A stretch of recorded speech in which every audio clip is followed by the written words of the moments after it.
Ketemu lagi teman-teman, setelah itu kita libur. Jadi balapan semalam kalau saya bilang kurang seru tetapi haru. Tapi kenapa kurang seru ya? Saya lihat, saya nggak bisa melihat sih karena pin bagong kan. Ya, saya pakai video ya. Pakai video ya. Ya, jadi saya pakai video, saya taunya pin saya nggak bisa, ya sudah saya malas cari yang haram gitu kan. Saya pikir ternyata video juga halal ya, ternyata gitu kan. Apapun yang terjadi teman-teman, balapan semalam memang sayang Max harus dapat penalti, kalau tidak saya juga berpikir ini balapan akan seru nih kalau Max lepas itu kan dari Piastri. Apapun yang terjadi, balapan kemarin yang paling viral di Indonesia adalah Ocon, bener ya Ocon nih. Ocon nggak balapan tapi nggak balapan. Tapi viral. Tapi sangat viral. Sampai ke Instagramnya Presiden ngomongin soal Ocon. Ada apa dengan Ocon? Ocon nama lengkapnya apa sih? Esteban Ocon. Oh salah. Itu Korea, orang mana? Prancis. Prancis. Esteban Ocon. Nah ini yang salah ngomongin, yang benar adalah Esteban Ocon. Jadi viral akhirnya. Gara-gara Esteban Ocon ini jadi viral. Dan semarin saya juga lihat ini Max sudah ngomong kacau lagi. Itu kan maki-maki kan berarti. Iya. Itu kata maki-maki kasih 20 detik gitu kan. Iya. Kalau saya jadi wasitnya F1 pindah aja ke Indonesia. Anda dimaki, Anda umroh. Umroh 100 juta, diundang ke sana sini, gratis naik kemana gitu. Ya, ternyata belakangnya keluarga Ocon ya, Esteban Ocon. Ya apapun pembelajaran bagi kita untuk ngomong hati-hati di media sosial. Saya pun secara pribadi jujur di podcast ini kadang-kadang stres saya, karena apa? Salah ngomong gak ya saya? Salah ngomong gak ya? Karena memang kadang-kadang kalau kita ngomong humor itu kan antara kepala, hati itu cepat sekali. Iya. Harus putuskan. Itu dulu saya belajar humor kan gitu, supaya karena saya juga tidak suka humor yang menyakiti, saya nggak suka. Jadi kalau ngomong dipikir tuh harus cepat, terak. Kadang motong asa, kenapa ya? Humor itu kadang-kadang kan ada timingnya. Kalau nanti sudah kadaluarsa udah nggak lucu lagi gitu. Iya, harus ada timingnya. Ada kadang-kadang akhirnya kan teman-teman juga bilang, lu motong-motong terus. Ya saya tahu, salah. Oke, setujukah semalam balapannya kurang seru tapi haru, atau kalau menurut Asa nih seru? Kalau 1 sampai 5 3 lah. Kalau bintang 1 sampai bintang 5 3 lah. Dibilang seru memang enggak, tapi gara-gara Verstappen nabrak Piastri itu jadi bikin perebutan gelarnya agak deg-degan. Oh, ini saya sebagai penggemar McLaren ya. Iya. Kalau ada apa-apa dengan Norris, ya selesai. Karena hanya sebelum lomba ini hanya 21 poin memisahkan McLaren dengan Ferrari. Berarti kan McLaren harus menang gitu. Atau selisih poinnya jangan sampai di bawah lewat 21 itu. Nah, memang bisa saja Norris finish nomor 2 atau nomor 3, tapi kalau ada apa-apa di depan lalu kemudian mobilnya rusak atau apa kan kita nggak tahu. Iya. Tiba-tiba nanti Ferrari juara dunia di terakhir. Ya nggak apa, Ferrari juara dunia juga berita besar. Jadi sama-sama baik sebenarnya untuk F1.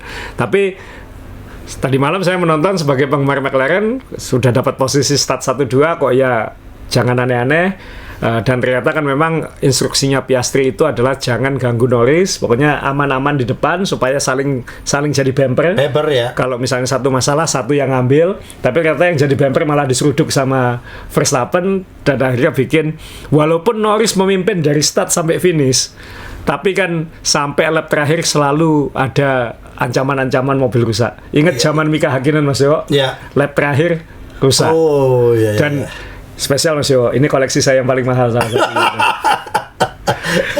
Terakhir kali McLaren juara dunia konstruktor teman-teman itu tahun 98. 98 ya. Lihat bajunya yang dipakai ikunya Mas? Iya. Sama asli, ya? Mas. Asli dari salah satu itu. Iya. Oh jadi saya nggak tahu yang mana. Pokoknya salah satu dari itu. Mekanik ya. Iya.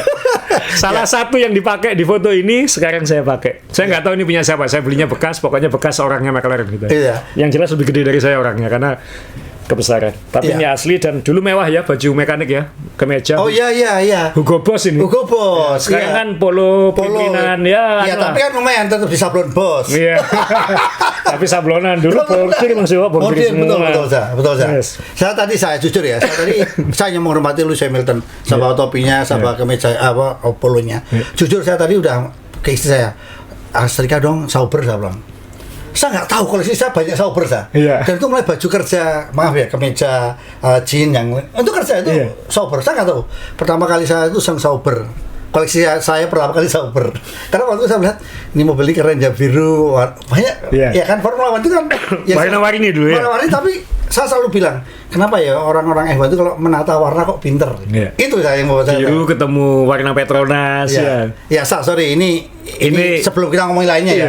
Sekarang kita ngomong, pokoknya hari ini kita nggak ada yang namanya daftar pertanyaan, nggak ada ya. Pokoknya foto ada, kita ngomong. Iya, kita ngomong ya. Dan satu lagi, karena Humber kan nggak boleh ditunda aja. Tadi Asa bilang Piastri harus mengawal Norris. Iya. Dan saya baru tahu ternyata McLaren main dukun. Nanti dilihat poinnya dia. Dukun dia. Sebelum kita ke poin ya, jadi saya mau flexing baju saya dulu ini karena saya yakin nggak ada yang punya. Ini beli di mana dulu? Rahasia. Rahasia. Jadi kalau saya punya yang di Jepang, yang ini ada yang di nah itu tim Gurem Mas. Tim Gurem dijual-jual, butuh uang. Iya, tapi itu termasuk bagian asli juga. Asli, ya. Sampai di spidol gitu. Iya. Namanya biasanya dicobek atau di spidol. Jadi kebetulan yang McLaren kan nggak ada namanya, tapi kalau ada namanya biasanya disobek namanya. Oh gitu. Nah, ini kalau nggak salah kantongnya disobek. Ya. Oh, dilepas. Ini harusnya ada kantongnya, tapi kantongnya disobek. Karena kantong itu ada nama. Ada namanya dia ya. Ini ada kantongnya, seharusnya di bawah sini. Kantongnya disobek. Bukan disobek, dilepas. Ini ada bekas jahitan. Oh iya. Ada bekas jahitannya ya.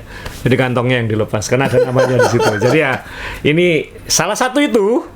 Itu ini.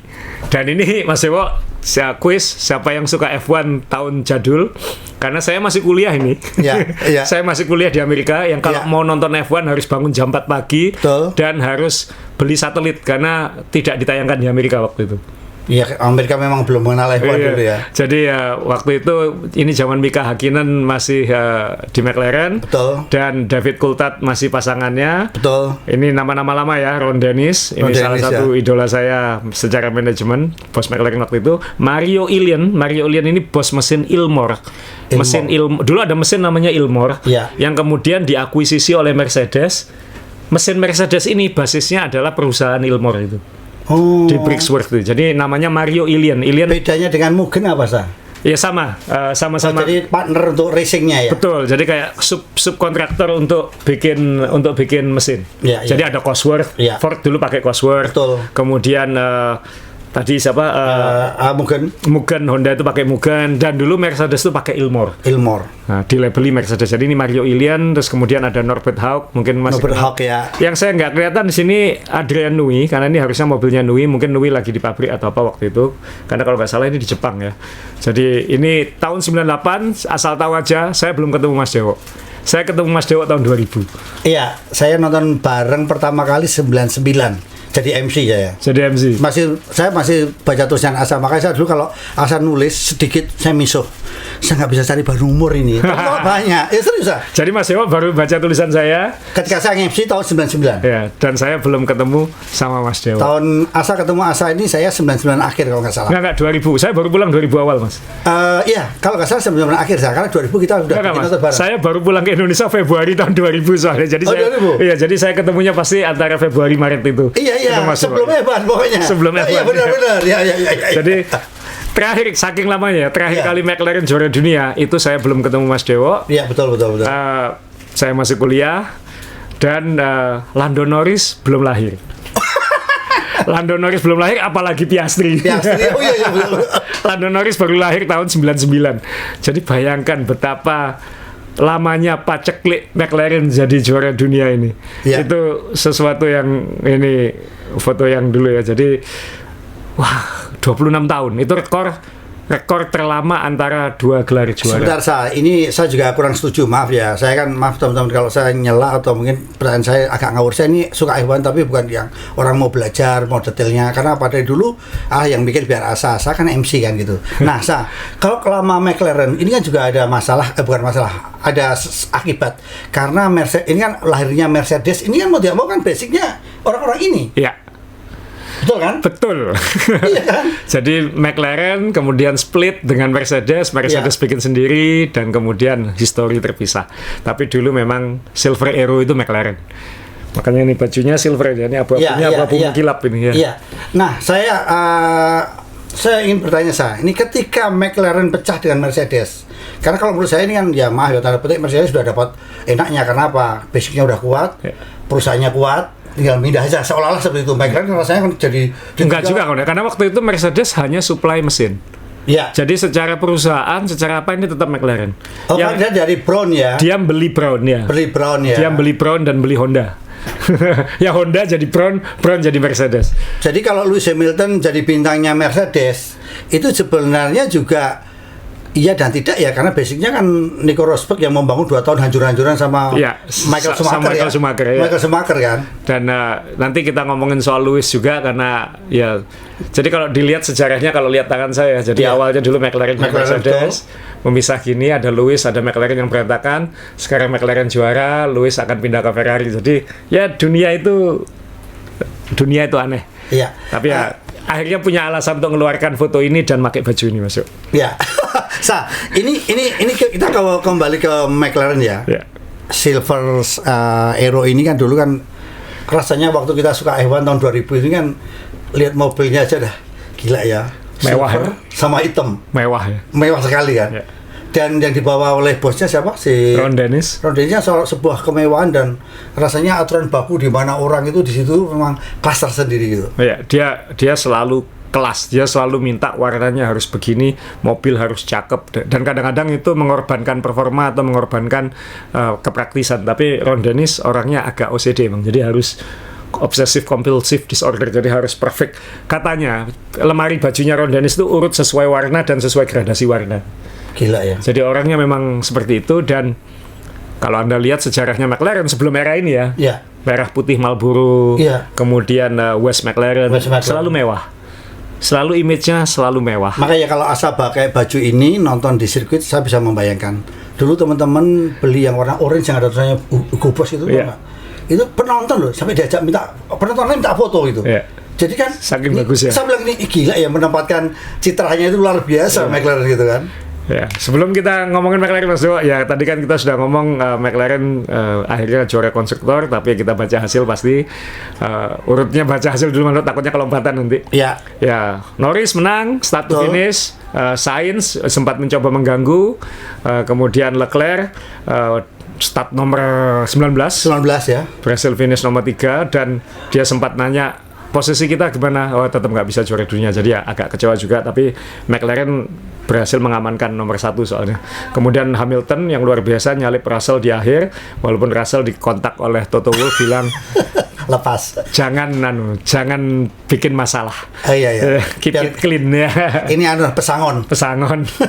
Kemudian Verstappen hanya bisa finish nomor 6, walaupun mobilnya mungkin juga tidak sekompetitif itu. Gasly ini penting banget karena dia harus mengalahkan Nico, Mas.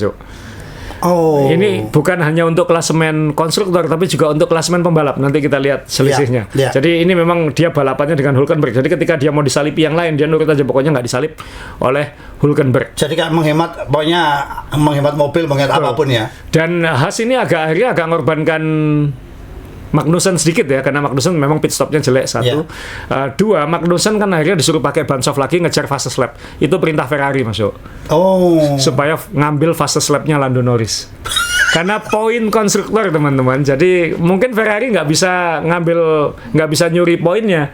Tapi jangan sampai Norris yang dapat. Makanya kenapa kok yang ngambil fastest lap itu Magnussen, yang dikasih ban soft suruh ngambil fast lap supaya ngurangi poinnya McLaren lagi. Jadi teman-teman mungkin banyak yang nggak sadar kalau ada taktikal seperti itu tadi malam. Tetap tidak cukup bagi Ferrari untuk nyalip McLaren. Kemudian Alonso, ya ini percaya atau tidak, dia masuk top 10 tanpa podium sama sekali musim ini. Jadi dia kayak, ya aku dapat poin tapi nggak diperhatikan. Luar biasa ini. Aston Martin ini dibilang jelek enggak karena peringkat 5, tapi nggak ada yang perhatiin gitu. Ini kayak Nicky Hayden juara dunia ya? Iya. Tapi masih juara dunia. Iya. Tapi kan hanya menang sekali ya, tapi ngumpulin poin. Saya punya jamnya ditantangani Hayden itu.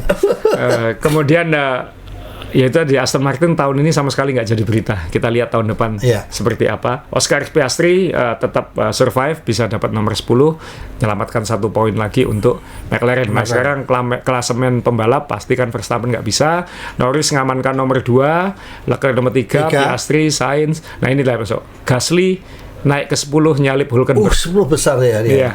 Ini penting banget buat dia Gasly, untuk masuk top 10. Jadi untuk kali pertama Gasly masuk klasemen kita, teman-teman. Tahun ini setelah 24 lomba. Iya. Dan hebatnya lagi memang Alpine di dua balapan berapa balapan terakhir? 3 balapan terakhir ya. Iya, ini baru kelihatan sekali ya. Menyala. Dari ini klasemennya, dan yang tentunya tadi malam diperebutkan adalah klasemen tim McLaren juara dunia Dibantu dukun itu. dengan total poin yang Azrul banget. 666. 666. Yang kenal saya tahu semua mobil saya plat nomornya 666. Ya, pokoknya di Surabaya dulu ya, Evan Mania yang 66 tuh kalau nggak Asa ya siapa? Nggak tahu yang siapa, pasti yang satu ikut WW kan, WW selalu 66. Tapi WW kalah pamor sama kamu, jadi lama dia hilang. 66 dia. 666. Serius, rumah juga. Itu 66 dulu. Jadi mobil saya dari dulu selalu 666. Ya. Mungkin sejarahnya karena saya dulu waktu kuliah anak pemberontak ya. Jadi pakai anting warna-warni. Bukan berarti pemuja setan, cuman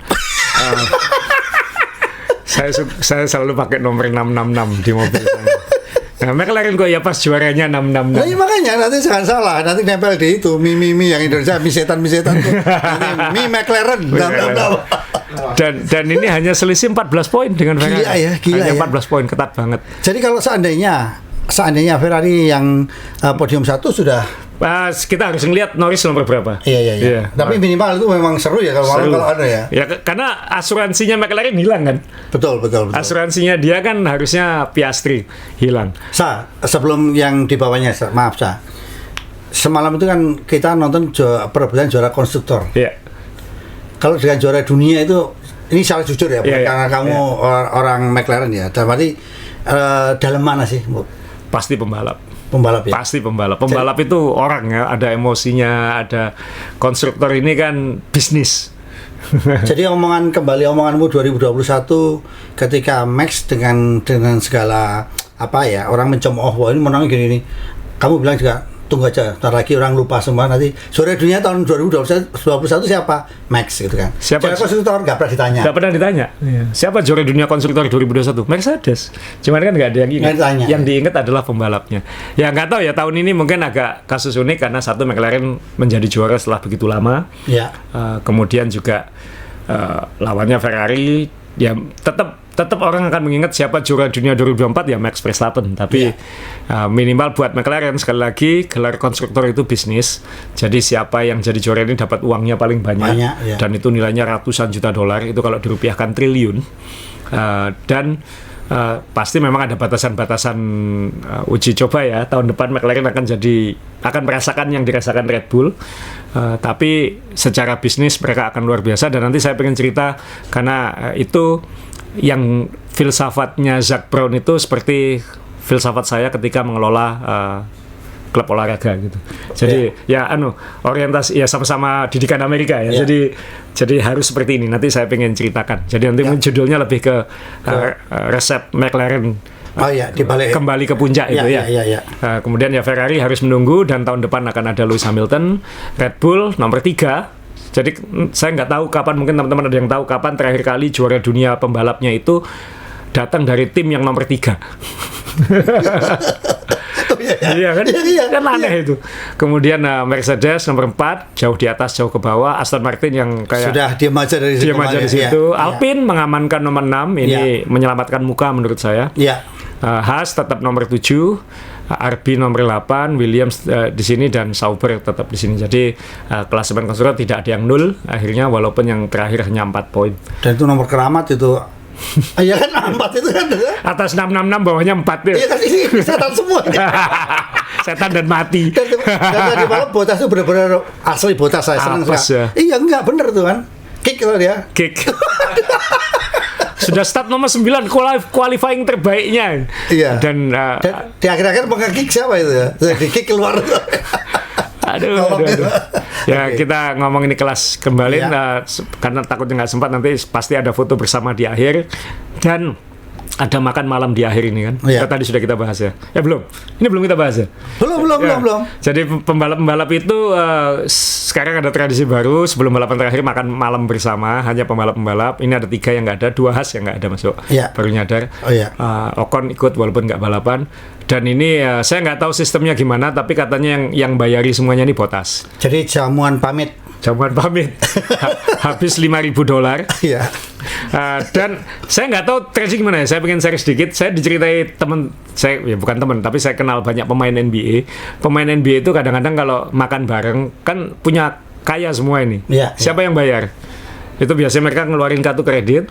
Oh, dikocok itu. Dikocok. Iya, kayak arisan gitu ya. Iya, kayak arisan kartu kredit. Iya. Siapa yang keluar itu yang bayar. Jangan-jangan kayak gitu. Iya. Nah. Makanya kalau ngeluarin kartu kredit kayak gini, jangan yang pokoknya visanya keluarkan aja. Tapi kalau master udah dipilih pasti. Masternya ini. Terus bayar. Iya. Menurut saya ini tradisi baik lah. Ini belum lama ya saya. Tradisi baru berapa tahun ya? Iya, 2-3 tahun ini Iya, mungkin. iya. Ya, sekarang kita ngomongin McLaren ya Mas Yoyo. Oke, sekarang kita ngomong McLaren satu, Lando pasti meraih kemenangannya. Ya. Meyakinkan kemarin, tidak membuat kesalahan sekalipun, dan kata-kata yang paling bagus dia ucapkan saat cool down ya, dia bilang tahun depan milik saya gitu. Berarti kan dia sudah nawa itu, udah menyatakan niat tahun depan aku akan memperbaiki diriku, akan sekarang timnya yang juara dunia, tahun depan aku juga ingin jadi juara dunia. Jadi ini secara tidak langsung ancaman ya. Berarti dia merasa bahwa mobil ini memang layak untuk ya, karena kalau kita lihat Formula One dalam 2-3 tahun terakhir, momentum kan Mas Yo. Betul. Kalau dulu itu kan selalu zaman kita pertama liputan kan selalu mobil baru tahun ini kita nggak tahu bakal dominan atau bakal kuat atau bakal enggak. Sekarang kan nggak bisa kayak gitu karena dengan budget cap, dengan pembatasan uji coba yang di rolling tiap 6 bulan. Jadi mobil sekarang itu nggak ada lagi benar mobil baru tahun ini, nggak sebenarnya. Itu evolusinya itu evolusi ya sekarang ya. Evolusinya tidak lagi setahun berhenti gitu. Evolusinya adalah bergerak. Berkelanjutan. Apalagi tahun depan adalah tahun terakhir regulasi yang sekarang. Jadi tim-tim pasti tidak akan punya mobil baru tahun depan. Kalau dulu kan keluar tato hidung apa dulu? Oh ya, walrus atau ada apa kan? Gitu ya. Ini nggak berani sekarang. Udah nggak mungkin. Dengan regulasi sudah nggak mungkin. Iya, ini berarti Pak Harto tuh hebat ya. Repelita itu bener ya, rencana pembangunan 5 tahun ya ini. Ini 5 tahun. Pak Hartonya. Iya kan? Jadi ini nanti akan rolling regulasi, dan momentumnya sekarang masih ada di McLaren. Kalau begitu, kalau lihat dari 4 tim berarti kan Red Bull, McLaren, Ferrari, Mercedes ini bisa dikatakan oke. Ini ada apa ya? Ada basic yang bagus untuk depan itu kita bisa punya celengan ya. Ya, kita punya celengan 4 ini bisa dilihat asik gitu kan. Iya. Tambah Aston masih tanda petik ya. Iya, kita nggak tahu karena dia kan kemarin salah belok pengembangan sehingga dia kehilangan momentum. Nah, dia butuh lompat kan untuk ngejar. Ya, bisa lompat nggak gitu? Ya, yang dilakukan McLaren kan begitu, dia lompat. Iya. Jadi proyek yang sudah dikerjakan itu dibuang, benar-benar dibuang total.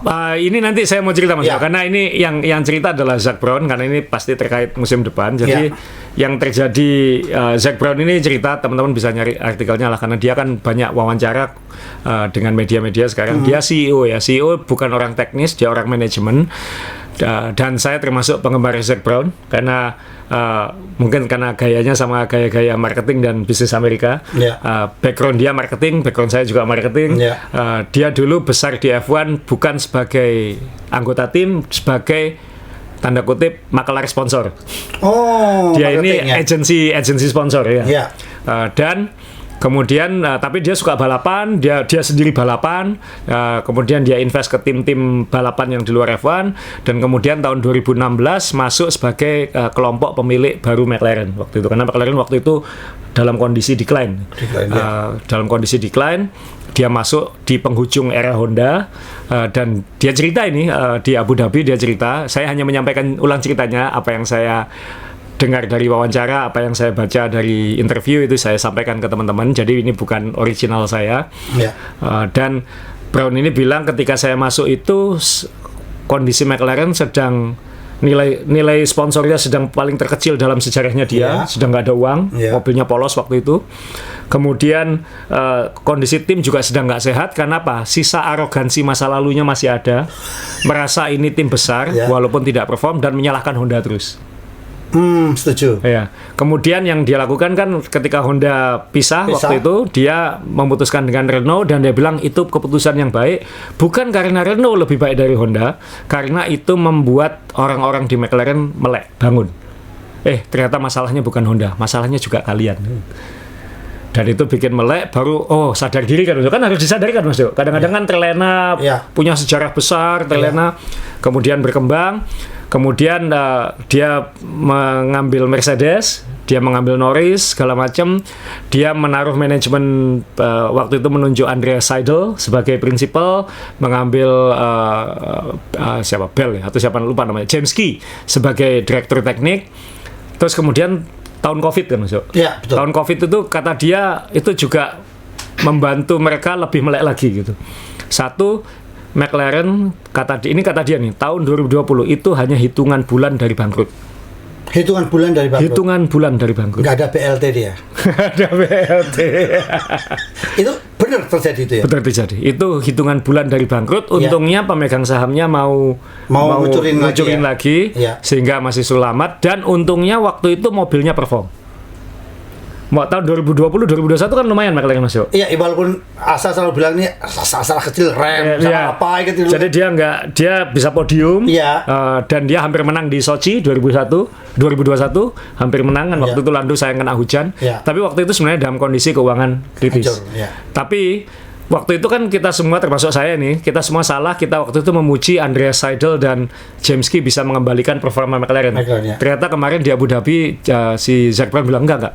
Mobil 2020 2021 itu kan tidak ada pengembangan dari 2019. Karena waktu itu tidak punya uang, mobil itu sebenarnya hanya dikembangin mengalir aja ya. Iya, kecil-kecil. Dan itu hasil karya sebelum ini. Jadi ini bukan karyanya Seidel ataupun James Key, dia bilang kayak gitu. Karyanya Seidel dan Key adalah mobil 2022, dia bilang kayak gitu. Mobil yang hancur. Mobil yang menurun. Ya. Kemudian dan waktu itu tahun 2022 itu Zak Brown mengidentifikasi bahwa waduh cilaka, kita akan hancur. Ya. Kita akan hancur 2022, kita akan hancur 2023. Ya. Jadi tahun 2022 itu dia drastis bikin perubahan lagi, mengantisipasi dari jauh hari. Ya. Dia ingin menaikkan Andrea Stella ini kan, karena sudah ada di situ, dan dia ingin restrukturisasi internalnya. Tapi kan sulit karena masih ada prinsipal Andrea Seidel. Ya. Kemudian dia dapat keberuntungan katanya. Audi menawari Seidel untuk pindah. Jadi yang saya lakukan, dia ngomong belak-belakan. Saya bilang silakan, gitu. Jadi apa tim yang mau mengambil sekarang apa enggak ketir-ketir juga ini? Sudah nggak ketir karena Seidel di Audi sudah diganti lagi sama Binotto. Paling dia udah bocorin omongannya. Iya. Jadi ya ini kadang-kadang background bisnis yang background internal. Saya tertarik begitu juga karena ya saya orang manajemen, saya suka olahraga itu bukan sekedar olahraganya tapi bagaimana strukturnya itu bekerja dan sustain ya. Sustainnya itu penting kali. Betul. Dan kemudian dia menaikkan Andrea Stella. Stella awalnya nggak mau tapi dipaksa mau, dan Stella ini dia bilang orangnya dingin katanya dan bisa ngayomi banyak. Dan jadi ternyata banyak orang hebat. Makanya saya heran, McLaren ini dulu punya namanya Peter Podromo. Itu aerodinamisisnya Red Bull yang dia baca. Tapi kok nggak kelihatan gitu. Nah ternyata mungkin agak dikesampingkan oleh Seidel dan James Key waktu itu. Nah ketika restrukturisasi ini sama Andrea Stella ditarik lagi. Dikasih peran lagi. Nah, makanya mungkin aerodinamikanya jadi jalan lagi ya. Ya. Mungkin ini kan sekali lagi kita kadang-kadang punya orang pintar tapi kadang-kadang belum tentu bisa memaksimalkannya. Atau ketika geng-gengan tadi saya. Betul, ada internal karena kan struktur besar pasti. Iya, betul. Makanya itu harus satu komando, harus satu jalur gitu. Dan ini tugasnya CEO. CEO itu bukan berarti dia ngerti permainan, bukan berarti dia ngerti apa, tapi dia harus bisa mengidentifikasi dan melakukan perubahan-perubahan itu. Nah, yang impact-nya belum tentu langsung, tapi nanti gitu. Ya, secara personality untuk si Sok ini. Ini orangnya gimana? Grapiak Mas, kan orang marketing Mas. Ada tegasnya nggak? Ada pasti tegas. Orang Amerika itu pasti kejam Mas, di balik layar. Nah, ini kan menarik ya, karena ternyata sosok di sebuah kepemimpinan tim itu kan tidak hanya bagusnya saja, baiknya saja ya. Tapi kadang-kadang kan, ini sudah nggak benar nih, buang, ganti, seperti ini. Tapi kan dia mampu melakukannya dengan halus kan, maksudnya. Iya. Dan makanya dia kan memutuskan waktu kita langsung bilang kan dulu, mobil 2023 kita akan jelek. Dan itu katanya bikin pemegang sahamnya ketar-ketir semua katanya sama sponsor-sponsornya. Iya. Dan tapi kemudian kan terbalaskan pertengahan 2023 mobilnya tahu-tahu melonjak.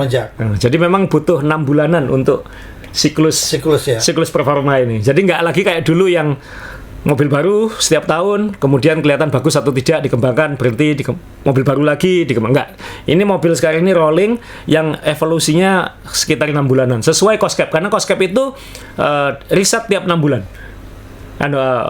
cara mengawasinya riset tiap 6 bulan, sehingga ya harus mencari momen, dan dia pintar dalam menata, Andrea Stella pintar dalam menata pola kerja tim untuk memaksimalkan jendela-jendela cost cap ini, dan naik terus kan. 2023 akhir mulai podium, 2024 awal podium tapi nggak belum menang, kemudian mulai Miami upgrade yang Miami tahu-tahu ke atas dan kemudian naik terus. Jadi momentumnya dapat. Iya. Nah, yang dia omong sekarang adalah bagaimana memaintain momentum ini. Jadi tahun depan McLaren akan dapat batasan cost cap Iya, kan dari yang dikurangi, lain, pasti akan dikurangi. tapi dia sudah memaksimalkan momentumnya sekarang. Sudah punya basic yang bagus untuk ke depannya. Jadi nanti yang punya basic bagus untuk tahun depan pasti McLaren, Ferrari, dan tentu saja Red Bull. Ya. Nah, Mercedes agak ketinggalan sedikit, tapi bisa. Tapi sudah ke sana ya. Sudah ke arah sana. Ya, karena kalau lihat Mercedes kan juga hancur-hancuran, sekarang bisa kelihatan ini Betul. juga kelihatan sekali kalau memang backgroundnya memang tim raksasa gitu kan. Ya. Jadi nanti tahun depan awal musim kita akan melihat 4 tim minimal akan bersaing berebut juara dunia. Jadi mobil ini, jadi jangan kaget kalau tahun depan kita tidak akan melihat mobil yang baru sama sekali, apalagi itu regulasi tahun terakhir regulasi yang sama. Iya. Dan F1 kan pinter tahun depan dibuatkan acara launching bareng di London itu kan. Di Inggris nanti akan ada acara launching bareng, tiketnya sudah sold out. Jadi launching tim itu sekarang tidak boleh lagi bisa-bisa kita melakukan bersama dalam satu panggung, tiketnya tak jual. Oh, kayak, jadi dia niru Gias dong. Iya. Ini gila ya, F1 itu apa-apa sekarang jadi duit ya. Iya.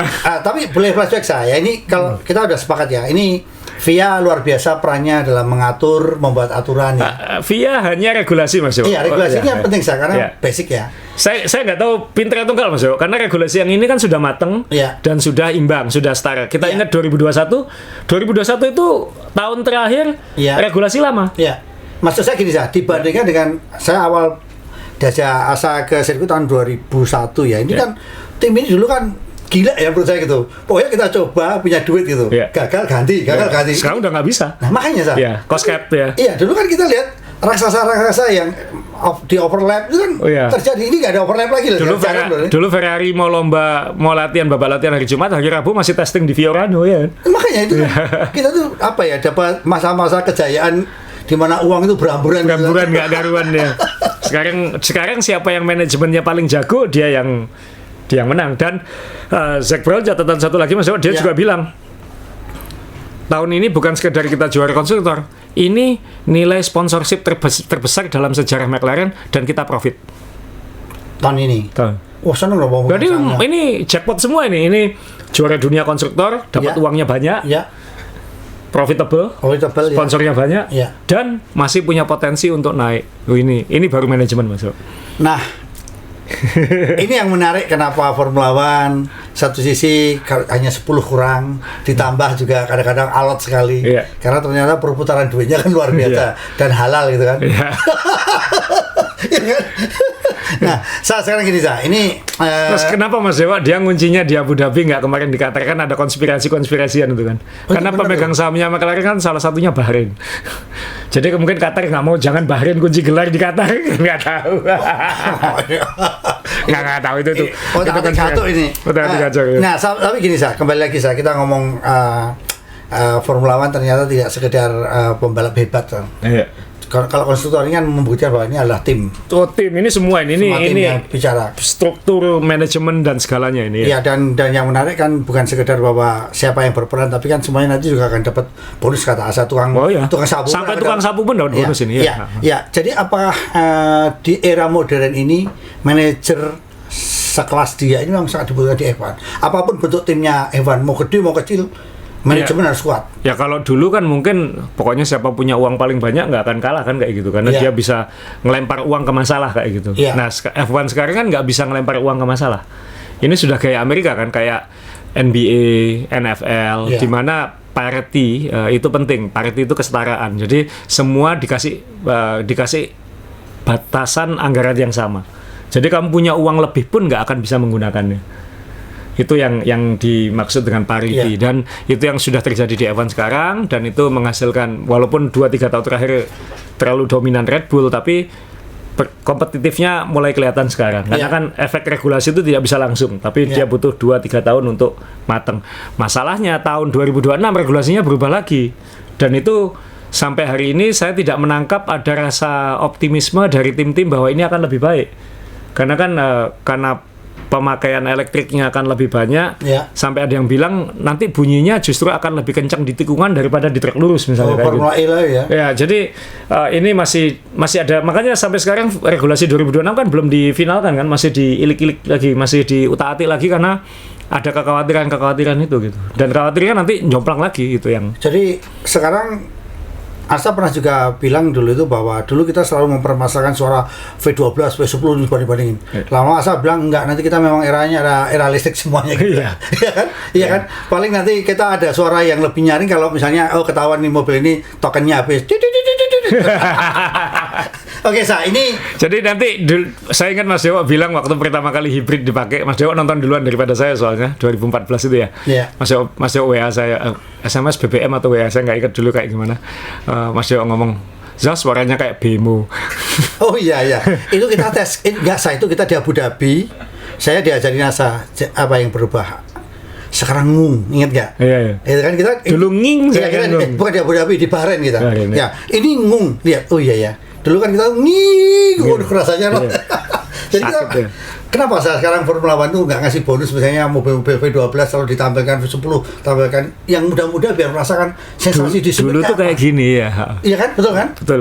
Menarik sekali kan. Oke, ini apa yang terakhir yang menarik dari McLaren? Apakah ini benar-benar McLaren tahun depan akan oke, kemudian manajemen oke? Apakah ini juga tidak salah kalau Haas sampai mengganti namanya apa ya, si Kobu namanya manajernya siapa? Komatsu ya. Ya. Komatsu sama loh, Iya, kelas sama dia loh, iya, hampir sama loh. Tapi dari sisi teknis, bukan orang marketing Mas. Oh iya, ya, salah itu ya. Ya beda. Binotto, Komatsu Itu dari teknis ya. Dari teknis. Kalau ini murni manajemen dan bisa Ini menghidupkan pure perusahaan ya. marketing ini Mas Jo. Ini Iya. pure marketing. Yang Berarti sama dong dengan dulu bocah Ferrari yang Betul, McLaren. betul. Iya kan, siapa itu? Ada sulit namanya itu. Arifa Bene ya. Iya, itu sama Ya, kan itu orang marketing ya. Itu mirip dengan Zak Brown. Cuman gagal. Cuman saya nggak tahu di internalnya Ferrari kan. Ferrari, ya. Kalau enaknya Zak Brown kan ini lebih gampang gitu. Kalau Ferrari kan mungkin karena kultural Iya, segala betul, macam betul, agak beda susah ya. ya. Iya. Tapi itu mirip ya. Arifa Bene nama depannya Mario ya. Lupa. Iya. Tapi yang jelas ini buat saya nih pola kerja McLaren ini role model saya dalam manajemen. Dalam bisnis. Ya kita pasti ngomong sayang Ferrari nggak bisa juara dunia konstruktor, tapi tahun depan dia punya Lewis Hamilton. Itu Ferrari hampir. Jadi sebenarnya kalau tadi malam Ferrari yang juara dunia konstruktor mungkin lebih spektakuler ceritanya. Betul. Ferrari masuk. Iya. Ferrari apapun yang terjadi pasti lebih heboh daripada yang lain. Cuman dan mereka sudah berusaha maksimal ya, finish nomor 2 dan 3 loh. Termasuk melonjakkan Leclerc dari 19 ke 3. Itu kan luar biasa tanpa safety car ya. Iya. Tanpa safety car, dan itu menunjukkan bahwa satu performa mobilnya pasti oke, dua pembalapnya oke, dan taktikalnya juga oke. Jadi Ferrari ini sudah semestinya gitu. Tinggal tahun depan dengan datangnya Lewis Hamilton bisa nggak ini naik kelas? Momentumnya bisa dinaikkan atau malah kebalikan. Malah chemistry-nya hancur kan bisa aja. Atau ini apa namanya saya kalau apa namanya ya? Kan ada orang sial. Sebastian gagal, Alonso gagal, Ya, itu dia. Kimi gagal. Kimi dapat sekali ya. Sama sekali ya. Cuman kan banyak orang hebat masuk Ferrari kan gagal juga. Dan sayangnya kan dua ini chemistry-nya bagus banget gitu. Apa nggak sayang ya? Ya makanya ini akan jadi ujiannya Ferrari tahun depan, akan jadi ujiannya bosnya yang baru untuk ngelihat pilihan dia ke Hamilton itu benar atau salah gitu. Karena dia mau nggak jadi pekerja tim itu kan itu yang susah. Seperti apa nanti Leclerc akan menyikapi komunikasi keduanya seperti apa, bisa nggak tim ini melerai kalau ada masalah atau apa, kan kecuali jelas siapa nomor 1 siapa nomor 2 ini kan nggak. Kan tahun depan apalagi dengan persaingan sekarang bukan hanya 1 lawan 1 atau 1 tim lawan 1 tim, sekarang ada 4 tim yang berebut loh. Betul. Kan yang dialami McLaren tahun ini kan itu bagaimana menyikapi dua pembalap yang sama-sama kuat ini kan. Iya, gitu. Kalau secara karakter Asa melihat bagaimana, karena yang satu udah juara 7 kali. Iya 7 kali, dan itu pasti kan selalu jadi raja gitu kan saya. Ini kalau Terbiasa jadi raja. terbiasa jadi Iya. raja. Jadi Asa melihat bagaimana ini? Ya untungnya dalam 2-3 tahun terakhir kan Lewis tidak terlalu perform gitu. Jadi mungkin Leclerc mungkin lebih Leclerc lagi naik, Ya. Lewis harusnya kan sedang menuju turun. Iya. Ya itu unik, nanti kita lihat ketemunya di mana. Saya sih nggak bisa bayangin Lewis Inggris dengan gayanya yang seperti itu, kan saya nggak pernah membayangkan hip hop dengan dengan Italia. Italia ada kultur juga ya. Iya, itu ini akan jadi perpaduan yang unik. Ya. Ya Sainz ini di mana-mana kan teammate yang baik gitu. Saya simpati aja sama Carlos Sainz. Iya. Ya, dua ini kan harmonis sebenarnya. Dia harmonis di mana aja, dan kalau mobilnya istimewa kan bukan tidak mungkin dua ini cukup sebenarnya. Iya. Jadi selama ini kalau ada perselisihan mungkin juga karena Sainz juga melihat bahwa ini tahun terakhirku, ini kesempatanku podium gitu kan. Habis ini kan di Williams dia tahu sendiri belum tentu perform gitu kan. Belum tentu perform ya. Jadi wajar ya kalau pertentangannya itu masih wajar kalau saya melihat. Ya ini kita lihat ujian teman-teman penggemar Ferrari akan menghadapi 2025 dengan harap-harap cemas gitu kan. Di satu sisi punya harapan tinggi karena ada juara dunia di situ, tapi harus diingat terakhir kali seperti Mas Dewo bilang, Alonso gagal di situ, Vettel gagal di situ. Nah, bisa nggak Hamilton? Ini kok kayak Formula One sama dengan MotoGP ya. Pembalap top pindah ke tim baru, misalnya kayak Marquez. Ya. Juaranya juga bukan juaranya konstruktor, malah dari satelit, bukan tim utamanya. Ini kan juga dunia ini memang menarik untuk dicermati untuk MotoGP dan Formula One. Tapi saya setuju dengan asal momentum saya. Ini apakah di Formula One itu masih benar momentum, ataukah nanti ya memang sekarang regulasi udah berubah, nggak seperti dulu. Dan mobil Ferrari kita lihat minimal mobil terbaik kedua atau ketiga kan tahun depan, minimal. Ya. Minimal. Jadi bukan tidak mungkin malah setara nanti 4 tim nanti awal musim. Kita kan sering lihat ini akan jadi ujian legasinya Hamilton lah. Oh iya, ujian legasi. Iya. Hamilton dulu kan pernah waktu, siapa yang ingat ya, tahun 2013 Hamilton pindah dari McLaren ke Mercedes. Iya. Dan waktu itu semua bilang, ngapain kamu pindah ke Mercedes? Itu tim yang dari Brown kan, yang belum apa-apa, belum sukses lah kayak gitu. Kemudian meninggalkan McLaren yang punya histori, yang membesarkan dia sejak umur 6 tahun. Tapi dia waktu itu lompat, dan Hamilton merangkum itu setelah lomba kemarin kan, dibilang dulu saya pindah ke sini dibilang leap of faith, dibilang menguji nasib. Tapi saya meninggalkan di sini dengan sejarah kayak gitu, karena kan juara dunia konstruktor sekian kali, juara dunia pembalap sekian kali, pembalap tersukses dalam sejarah secara statistik kan diraihnya bersama Mercedes. Nah sekarang dia akan membawa itu ke Ferrari, sementara Mercedes akan mencoba menggunakan formasi yang lebih segar, yang lebih muda gitu. Nah ini kita saking lamanya melihat Hamilton menggunakan baju Mercedes. Dan logo Mercedes itu kan sejak dia 2007 pertama kali masuk F1 itu. Kita akan melihat sesuatu yang aneh gitu nanti ketika Lewis pakai baju merah dan Ferrari. Akan jadi sesuatu yang heboh, tapi sesuatu yang kayak mata kita harus kedip beberapa kali, ini beneran nggak gitu. Iya, ini nanti kaosnya aja udah langsung nutup model itu. Bener kan? Nah, pengganti Lewis siapa? Kan Kimi Antonelli. Nah, maksud saya Mercedes jomplang sekali atau asal melihat ini Piastri ini? Nggak tahu. Katanya sih nih calon Hamilton berikutnya. Kan mereka pasti bisa ngelihat kan gitu-gitu. Iya. Cuman kan apakah langsung dilempar ke api itu nggak semua bisa. Iya, betul. Kan biasanya dititipkan dulu ke tim mana. Yang saya pikir kemarin kan Sainz bakal ke sini 2 tahun. Kemudian Kimi titipkan ke Williams. Itu kan mungkin lebih natural progression. Tapi ya enggak kan langsung Kimi, berarti kan Toto Wolff melihat sesuatu yang. Tapi kan juga perlu kita uji ya, karena memang Russell sendiri kan belum jadi orang yang stabil. Betul. Ya kan? Ya, Russell akan jadi beban karena dia pasti jadi leadernya untuk minimal untuk awal musim. Iya. Dan kalau Russell nggak bisa mengalahkan Kimi Antonelli ya habis juga dia mungkin. Iya. Sama kayak Lando kalau tahun ini nggak bisa ngatasi Piastri kan. Iya. Efek marketing Lewis ke Ferrari karena gede banget Mas. Nah kan orang ini kan di Amerika, benua Amerika kan sangat Ya, gede sangat banget. kuat sekali pengaruhnya Sa. Gede banget lah. Secara global gede banget dari sisi jumlah penggemar. Yang penasaran kan selalu begini, setiap kali ada pembalap besar pindah dari tim besar, itu berapa persen penggemarnya pindah kubu? Iya. Itu yang kalau dulu saya pernah cerita ini, dulu saya penggemar sampai tahun 95 saya ini Ferrari banget. Iya. Karena Jean Alesi di situ. Begitu Jean Alesi pindah ke Benetton, ternyata saya suka Benetton. Ternyata kesukaan saya terhadap Ferrari bukan hilang ya, tapi langsung meredup gitu. Jadi personalnya ya? Personalnya. Kayak pilkada kalau gitu. Iya. Partainya atau orangnya. Iya. Tapi ujian saya dulu kan itu, ketika Alesi pindah ke Benetton, saya kok jadi penggemar Benetton gitu. Oh, berarti kamu anaknya tadi siapa? Alesi kamu. Kan gitu, anaknya Lewis. Pindah gitu. Nah, nanti kita akan lihat tahun depan seberapa banyak fans Lewis yang pindah yang meninggalkan Mercedes gitu. Iya. Atau penggemar Mercedes yang langsung bahasa anak sekarang unfollow Lewis misalnya. Kan kita nggak tahu.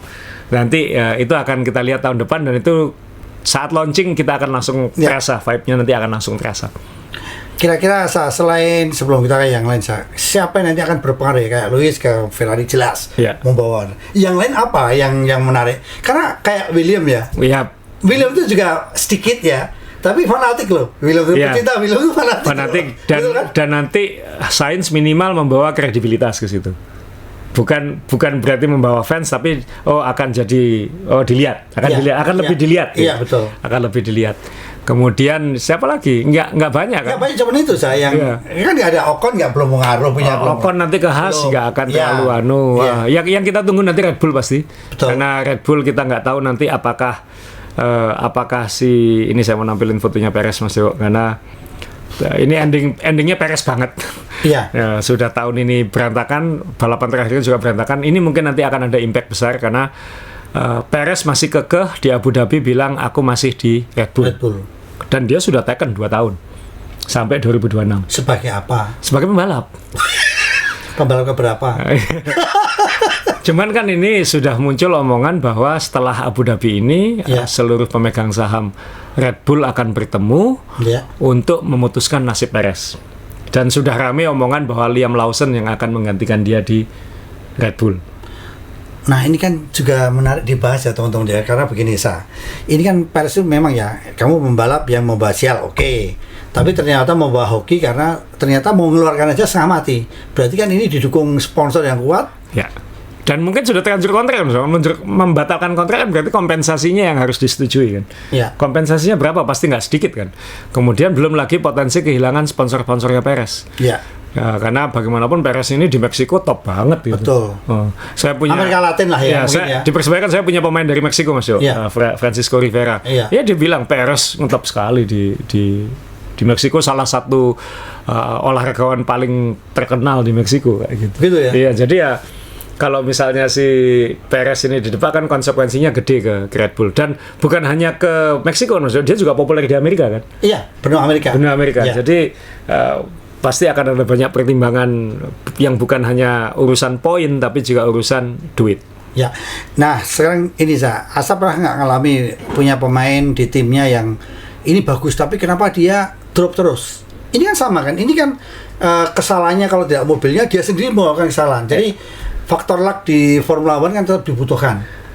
Iya, ya kadang-kadang mengumpulkan bintang belum tentu cocok kan Mas? Cocok, betul. Saya nggak tahu, saya benar-benar misterius kan. Semua orang yang bertanya-tanya sekarang ini apa yang terjadi sama Perez gitu. Karena 2021 dia berjasa. Betul. Berjasa dia jadi Menteri Pertahanan kan waktu itu. Betul. Walaupun tidak mencolok banget, tapi dia bisa.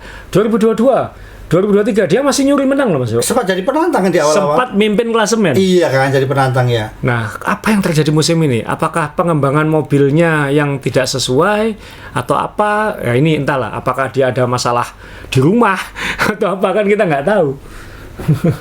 Apa ada masalah dengan orang ketiganya satu atau jamak lah. Kalau jamak kan berat gitu kan. Macam-macam Mas. Bisa saja segala. Kita ngomong tetap olahraga ini walaupun teknologinya kayak gitu tetap ada elemen manusianya, kita nggak tahu. Jadi butuh ya kayak psikolog dan sebagainya untuk ada ya tim. Tapi dia kan senior ya, dia kan senior, jadi harusnya Ya entahlah, ini misteri yang mungkin nanti kalau keputusan Red Bull dibuat mungkin akan ada omongan-omongan yang bisa menyampaikan. Tapi dia kan juga cukup diperhitungkan ketika di tim sebelumnya, tim Pink apa namanya itu? Racing Point ya. Racing Point. Force India dulu ya. Itu kan juga lumayan. Ya karena itu dia kan diambil Red Bull. Iya. Di tim yang seperti itu dia bisa berbicara gitu kan. Nah, masalahnya kalau dia sampai didepak oleh Red Bull, iya, dia out. Udah nggak ada lagi. Rasanya dia nggak akan. Ya tim lain kan sudah penuh. Kecuali mungkin diturunkan ke RB, ke Racing Bull. Kan rasanya nggak juga gitu. Nah ini beberapa hari setelah Grand Prix Abu Dhabi ini kita akan tahu nasibnya Perez. Harusnya loh ya, harusnya nggak perlu menunggu lama karena tim harus punya keputusan cepat. Kebetulan Selasa tanggal 10 ini kan ada tes di Abu Dhabi juga. Ya siapa tahu nanti di situ sudah ada jawaban juga. Tapi ya ini ada tragisnya, tapi ada bagi mereka yang mencemooh ya bilang udah terlambat ini gara-gara dia Red Bull peringkat 3 di konstruktor kan seperti itu. Atau ini memang konspirasi biar untuk menaikkan harganya Max. Bodoh. Max sudah diteken sampai 2028 Mas. Nah, ya, kan kalau kita kadang kan gitu, wah ini diinjak ini yang naik gitu kan. Ini kan kelihatan sekali dengan dia lemah, Max superior sekali kan dengan mobil yang mungkin hampir sama kita lihat lah. Ya, Max jadi kelihatan bagus. Ini mirip kayak Michael Schumacher dulu. Michael Schumacher dulu dengan mobil Benetton yang belum tentu terbaik karena mobil terbaiknya Williams waktu itu. Dia bisa jadi juara dunia kan tahun 95 itu. 95. Dan 95 itu karena ya itu dia sendirian, teman satu timnya nggak bisa ngimbangi. Tapi tahun 95 Johnny Herbert masih bisa menang 2 kali kalau nggak salah. Tapi 94-nya itu gonta-ganti timnya terus itu juga tidak menyelesaikan masalah. Akhirnya ya kita lihat ini ya drama pembalap sekarang ternyata belum selesai kan, susunan pembalap 2025 menunggu keputusannya Perez. Walaupun sudah tekan kontrak untuk 2 tahun ke depan. Tapi yang lain-lain sudah perpisahan semua Mas Yo. Jadi ya Kevin Magnussen sudah perpisahan. Dia akan ke WC tahun depan jadi pembalap BMW. Oh, WC. Isunya jadi kayak pensiunan F1 semua ya. Tapi tambah seru loh. Tambah seru ya. Dia akan ke situ. Kemudian yang kita tunggu adalah Bottas. Bottas ini kemungkinan besar akan jadi test driver Mercedes. Makanya jadi asuransinya Kimi mungkin. Iya. Jadi asuransinya Kimi Antonelli. Iya, jaga-jaga ya. Itu solusi yang baik. Kalau saya jadi Bottas sih dibayar kecil pun nggak apa-apa. Yang penting tetap di circle F1. Dan siapa tahu Kimi Antonelli tidak perform di awal, nabrak terus. Iya, kena tipes. Dan kalau tipes kan perorangan, kalau COVID jangan dong. Jangan ya. Iya, tipes saja perorangan. Dan itu bisa dapat kesempatan lagi kembali untuk kembali. Ini kita lihat dia pasti seperti itu. Kalau yang lain tadi ya yang kita harus ngucapin selamat kepada Gabriel Bortoleto. Jadi McLaren lagi misalnya ini juniornya McLaren. Jadi juara F2. Lihat daftar juaranya F2. Dia tahun depan ke Audi ya, ke Sauber ya. Karena dia bagian dari rencana jangka panjang di Sauber di Audi. 2005 juaranya Rosberg, 2006 juaranya Hamilton. Glock ini yang Timo Glock ya, sempat di Toyota. Pantano yang paling nggak kelihatan sih. Iyalah. Kemudian Hülkenberg sekarang masih ada. Maldonado pernah juga ya. Maldonado pernah menang Mas Yo. Maldonado ya. Pernah menang di Williams di tahun 2012 di Spanyol. Kemudian Valsecchi ini apa Formula E ya sekarang? Saya nggak pernah. Kalau nggak di Formula E di WEC saya mohon maaf saya nggak ngikutin. Palmer sempat masuk F1 ya. Kemudian Van Dorn juga sempat di McLaren. Gasly masih di sini. Leclerc, Russell, De Vries, Mick Schumacher. Iya pernah juga ya jelas ya. Piastri. Iya oke. Drugovich sekarang masih gantung nggak jelas. Kemudian ya Porsche ini juga gantung. Ini malah seharusnya test drivernya Sauber ini malah dilompati oleh Bortoleto ini. Bortoleto ini dari Brazil ya. Nah, jadi ini kita akan lihat dia jadi juara kemarin di Abu Dhabi. Jadi ini susunan ke depan. Ya, kita setelah lomba ini akan libur 98 hari, 3 bulan lebih. Sampai balapan berikutnya di Melbourne. Termasuk kita libur ya? Libur lah Mas Yo. Libur lah, mungkin nanti sesekali lah muncul tombol kangen. Ini saya cuma minta polling teman-teman aja, silakan di polling di Main Balap. Boleh nggak kalau libur ini sekali-sekali kita bongkar isi koleksinya Asa? Karena saya termasuk salah satu penggemar koleksi Asa. Dulu waktu di Surabaya itu yang saya tahu cuman mungkin banyak di Surabaya banyak. Karena saya banyak di Surabaya banyak sekali. Cuman karena saya berteman sama Asa sama Wiwi, saya selalu membandingkan. Wiwi itu mungkin koleksinya bisa 2 kali lebih banyak dari Asa. Iya, 3 kali mungkin. 3 kali mungkin. Itu satu ruangan benar ya saya. Satu ruangan besar. Besar gitu. Cuman kalau ngomongin klasik, WW langsung udah nyembah-nyembah dia. Udah ampun-ampun. Kualitas koleksi. Kualitas. Jadi ini pembelajaran untuk kita semua teman-teman. Jadi memang seperti saya ini kan karena duitnya terbatas, saya selalu tanya Asa, saya selalu tanya WW.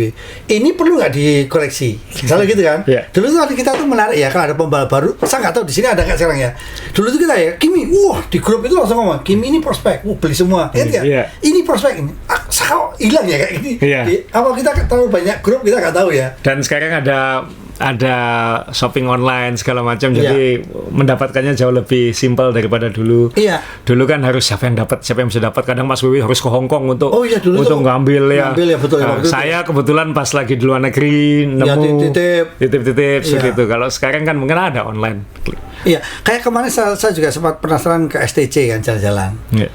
Alhamdulillah saya nemu F10-nya Alonso. Saya tahu ini bukan waktu yang saya dimarah-marahin Asa ketika Alonso kualifikasi P10 finish 1 kalau nggak salah karena hujan. Jadi skill kan, ingat ya. Itu tahun 2000 berapa ya? 10 atau 11 ya? Iya, segituan lah. Segituan ya. Jadi saya pikir, wah, saya punya memori dengan mobil ini. Jadi saya rayu-rayu turun 1 juta. Wah, alhamdulillah tinggal 1. Nah, saya ngincar di situ ada saya lihat kemarin ada 2009 Sebastian Vettel belum punya kecil dulu kan gak kuat beli yang 1.3 ini 1.18. Vettel menarik ini. Baik teman-teman, nanti polling ya silakan ada. Yang nggak ada kan yang gini-gini Mas. Saya ikut gara-gara tadi malam saya langsung kan ini saya taruh paling atas habis di laundry kan krep plastik semua. Iya. Terus saya punya sauber banyak. Saya kayak Mas Dewo. Ada ini. Ya kapan-kapan lah. Ini momennya McLaren. Iya, kalau West itu saya dulu masih, kalau nggak saya baru kaos itu saya dulu kan sempat ngetop itu kan. Yeah. Dan saya juga semalam juga nyari, saya tuh punya foto bagus sekali Mercedes orang bawa helm dari belakang ini kayak Lewis Hamilton yang meninggalkan tempat gitu. Yeah. Itu saya dapat di rest area yang di Salatiga saya. Itu kan ada Puma ya. Yeah. Pokoknya kalau ada Puma saya datang. Kenapa? Barang lama. Barang lama. Yeah. Dan teman-teman kalau mau cari yang begini-begini itu kalau mau sambil nonton F1 belum tentu ada ya sekarang karena yang ada itu negara-negara yang sejarahnya kuat di F1. Jepang kemarin. Ya, Jepang pasti kolektornya pasti banyak. Kemudian Australia termasuk. Kalau teman-teman kebetulan musim depan kan Melbourne pembukaannya, good luck dapat tiketnya pasti susah banget itu. Dan di Melbourne itu ada beberapa toko souvenir F1. Yang langganan saya itu yang di Jalan Elizabeth Street ya. Itu tokonya kayak toko souvenir biasa, tapi kalau Anda turun ke basementnya, itu semua barang-barang F1 aneh-aneh. Anda kalau mau nyari tanda tangan Michael Schumacher, tanda tangan yang aneh-aneh di situ masih ada semua. Berarti kemarin yang di Jepang itu menurut saya juga luar biasa. Menurut saya luar biasa. Dia memang orang yang suka F1 dan koleksinya besar. Dan negara-negara lain yang bisa. Monaco enggak masuk Pak. Saat lomba mungkin ada yang jualan, tapi kan kita akan berebut dengan orang banyak. Ya Inggris pasti. Jadi harus cari negara-negara yang historinya kuat di F1. Amerika pun banyak, tapi dia sifatnya e-commerce ya, jadi agak sangat komersial. Iya, tapi kan memang sulit ya. Ilmunya Asa ini juga mungkin sekarang sulit diterapkan kan ada e-commerce tadi. Saya dapat sayap Jaguar itu di Amerika. Ya kan sekarang udah e-commerce sulit sekarang. Kita mau nyari di mana kan sulit ya. Di online bisa nyari, cuman kan kalau dulu seninya kan kita harus nyari, harus kenal kayak gini kan, itu namanya dicabut. Ini kan nggak semua jual kayak gini. Kayak kemarin yang penjual di Jepang kan menurut saya saat itu bagus sekali ketika Asa suka, aku suka ini. Oh, aku tak kasih bonus ini sama. Itu kan ini kan jarang kita beli di manapun. Ini jadi kan sangat personal bahwa kamu suka Formula One, aku juga suka gitu. Iya kan? Ketika siapa yang meninggal saya beli yang masih muda yang nabrak itu Charles Bianchi ya. Itu kan akhirnya saya dapat bonus. Ini bajunya saya beli, saya dikasih topinya ini Bianchi. Kamu suka Bianchi gitu kan. Nah ini kan sulit ya dapat dagangan seperti itu. Jadi teman-teman ya saya sih ada banyak kayak ginian, cuman nggak tahu lah, masuk banyak yang kayak koleksi diecast kayak waduh kalau mau ditampil saya harus bersihin satu-satu dan nggak apa-apa kotor-kotor aja. Jadi nanti teman-teman saya buka tour ke rumah Asa, tiket sendiri dibersihin dan dibawa pulang sendiri. Jadi kalau teman-teman, saya itu alasan ini karena dia janjiin saya mau beli Toyota itu nggak boleh. Nggak, punya aku ada 2, ambil aja. Tapi ketika saya ke gudang, masya Allah satu-satu ya capek aku. Nggak punya Toyota ya wis beli Innova aja. Ada tambahan lagi ya, Sa? Cukup Mas Dewa. Jadi ya terima kasih teman-teman. Ini nggak ada door prize, nggak ada quiz, belum apa? Belum nanti dulu lah. Ini musim terpanjang dalam sejarah F1, 24 race. Ya ampun, sekarang F1 tuh sampai Desember Mas Dewa. Tapi tidak menyiksa loh, tidak menyiksa zaman kita lebih sering dulu. Kalau dulu November selesai. Iya kan? Itu lama. Desember, Januari, Februari. Tapi dulu ada testing Mas Dewa. Oh iya, tapi kan testing. Iya, testing. Tapi 6 bulan loh kita nunggu itu. Iya. Desember, Januari, Februari. Oh, 3-4 bulan ya? Iya, Februari launching, Februari itu launching, Maret pertengahan baru race. Jadi pokoknya antara lomba ini dengan Melbourne itu 98 hari. Ya, 3 bulan kita menikmati yang lain dulu. Tapi istirahat dari F1 itu juga penting, Mas Yo. Tapi koleksi jalan terus. Ya udahlah, memang harus kebiasaan, banyak hobinya, jadi sepeda dan sebagainya. Bukan hobi, Mas Yo, kerjaan ini. Ya. Boleh ya kita ucapkan selamat untuk Persebaya, doakan terus memimpin. Amin. Ya kan DBL kemarin juga lancar. Ini lagi biasanya lagi kayak sak, ini lagi oke dia. Sepeda juga oke. Jadi ya semoga dolar kepada kita semuanya. Amin. Amin. Makasih Mas Yo. Ya teman-teman silakan kalau ada komen. Dan tahun depan Indianapolis. Udah deal loh ini. Indianapolis. Saya nggak terlalu nafsu F1 sih, karena sudah banyak ya. Saya pengennya yang melengkapi yang saya belum pernah masuk, karena masa seumur hidup belum pernah nonton Indy 500 itu aja.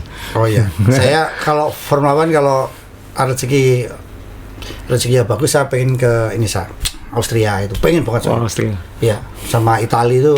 Sekarang sudah sekarang kita tuh menonton F1 takut ya, mau ke Belanda aja takutin apa? Ada Max pasti tiketnya mahal, gitu kan itu. Ini sekarang semua masuk ya. Betul kan? Iya. Ini gila nih F1 ini. Melbourne nanti bakal gila-gilaan nih, makanya wah. Tahu diri ya.